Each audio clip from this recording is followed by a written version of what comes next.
નમસ્કાર, TV13ના digital platform પર આપની સાથે હું છું આરતી. નજર કરીશું મોર્નિંગ ન્યૂઝ પર. કેન્દ્રીય ગૃહમંત્રી અમિત શાહનો ગુજરાતમાં બીજો દિવસ. ગાંધીનગરમાં NFSU ખાતે ડિજિટલ ફોરેન્સિક એક્સપર્ટ ગ્રુપની બેઠકનું કરશે ઉદ્ઘાટન. દહેગામ APMC શાક માર્કેટનું કરશે લોકાર્પણ. માંજલપુર વિધાનસભા પેટા ચૂંટણીમાં ઉમેદવારી કરવાનો આજે અંતિમ દિવસ. વિજય મુહૂર્તમાં ઉમેદવારી કરશે ભાજપના સતીશ પટેલ. પ્રદેશ ભાજપ પ્રમુખ જગદીશ વિશ્વકર્મા રહેશે ઉપસ્થિત.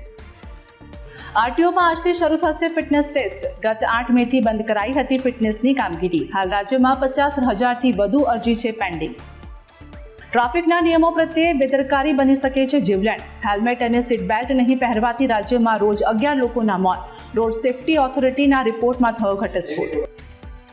અમદાવાદમાં 149મી રથયાત્રાની તૈયારી તડામાર. ઢોલ નગારા સાથે વાજતે ગાજતે ભગવાનનું મામાના ઘરે રોકાણ. મુસ્લિમ સમાજ દ્વારા આજે ચાંદીનો રથ મહારાજને અર્પણ કરાશે. રાજ્યમાં વરસાદની શક્યતા નહીવત. મોટાભાગના જિલ્લામાં ગરમ અને ભેજવાળું વાતાવરણ સાથે બફારો રહેવાની શક્યતા. બપોર બાદ છૂટાછવાયા વિસ્તારોમાં હળવા ઝાપટા પડી શકે. 3 જુલાઈએ દેશના 18 રાજ્યોમાં જામશે વરસાદી માહોલ. પહાડોમાં ભૂસ્ખલનની આશંકા. નીચાણવાળા વિસ્તારોમાં પૂરના ખતરાને જોતા લોકોને મુસાફરી ટાળવા હવામાન વિભાગ દ્વારા આગાહી. PM Modi Jalandhar cantt railway સ્ટેશનના નવીનીકરણનું ઉદ્ઘાટન કરશે. પ્રોજેક્ટ લગભગ 1.5 થી 2 વર્ષ મોડા પૂર્ણ થયો. હવે સ્ટેશન આધુનિક સુવિધાઓ સાથે તૈયાર. બેંકોકના એક પબમાં લાગી આગ. ભીષણ આગ લાગતા 27 લોકોના મોત તો 60થી વધુને પહોંચી ઈજા. હજુ પણ અનેક લોકો લાપતા હોવાની માહિતી.